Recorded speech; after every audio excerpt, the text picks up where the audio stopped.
কে ভেঙেছে? আমি বাইরে থাকলে আমাকে মারতো। শুভেন্দু অধিকারী ময়ূক রঞ্জনকে তাড়া করে মারো। জনরোষের মুখে এবার পালিয়ে বেড়াচ্ছে শুভেন্দু অধিকারী। কলকাতার প্রতিটি মানুষ ক্ষোভে ফুঁসে উঠেছে। সামনে পেলে কলকাতার সাধারণ মানুষ গণধোলাই দিয়ে ছাড়বে শুভেন্দুকে। কথায় কথায় প্রতিবেশী দেশগুলোকে নিয়ে আপত্তিকর মিথ্যা ও বিভ্রান্তিমূলক ভাষায় খোঁচা মারা, এছাড়া হিন্দু মুসলিমদের মধ্যে বিভেদ ছড়িয়ে নিজ দেশের মুসলমানদের বিতাড়িত করাই যার লক্ষ্য। শুভেন্দুর কথা শুনে যে কারোই মনে হতে পারে তিনি প্রতিদিন নিয়ম করে গোবর এবং গোমূত্র পান করেন, সবসময় হিন্দু হিন্দু বলে চিৎকার চেঁচামেচি করে নিজ দেশের মুসলমানদের উপর নির্যাতন নিপীড়ন চালান। হিন্দু তুমি জাগো, পাকিস্তানকে গাজা করতে হবে। ধর্মের নামে শুভেন্দু অধিকারী হিংসা বিদ্বেষ ছড়িয়ে দিচ্ছেন সাধারণ মানুষের মধ্যে। তার এসব বিদ্বেষী বক্তব্য হিন্দু মুসলিম সহ কলকাতার মানুষের মধ্যে বিভেদ ছড়িয়ে দিচ্ছে।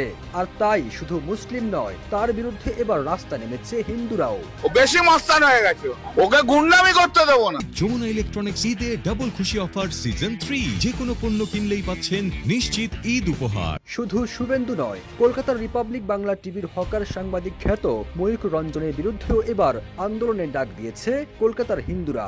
রিপাবলিক বাংলা টিভির অফিসের নিচেও অবস্থান নিয়ে বিক্ষোভ করেন দেশটির সাধারণ মানুষ। তারা বলছেন, ময়ূক এবং শুভেন্দু শুধু হিন্দু মুসলিম নয়, প্রতিবেশী দেশগুলোকে নিয়েও আপত্তিকর ও হিংসাত্মকমূলক কথা বলে সম্পর্ক নষ্ট করে রাখছে। এই দুই ব্যক্তিকে দেশ থেকে তাড়িয়ে দেওয়া এখন সময়ের দাবি। এই ময়ূক রঞ্জন হোসেনের মতো দাঙ্গাবাজকে অবিলম্বে গ্রেফতার করুন। বিক্ষোভকারীরা দাবি করেন, এই চ্যানেলটি ভারতের কট্টরপন্থী বিজেপি ও আরএসএস এর মুখপাত্র হিসেবে কাজ করছে। তারা বলছেন, ময়ূক রঞ্জনের আচরণ সাংবাদিকতার পেশার জন্য লজ্জাজনক। চিৎকার, অশোভন অঙ্গভঙ্গি এবং আপত্তিকর শব্দ চয়নের মাধ্যমে তিনি হকার সাংবাদিক হিসেবে পরিচিতি পেয়েছেন। তার এসব কার্যকলাপে শুধু বাংলাদেশের সুনাম নয়, ভারতের সংবিধানের মানও ক্ষুণ্ণ হচ্ছে। আর বাংলা চ্যানেল থাকতে পাবে না।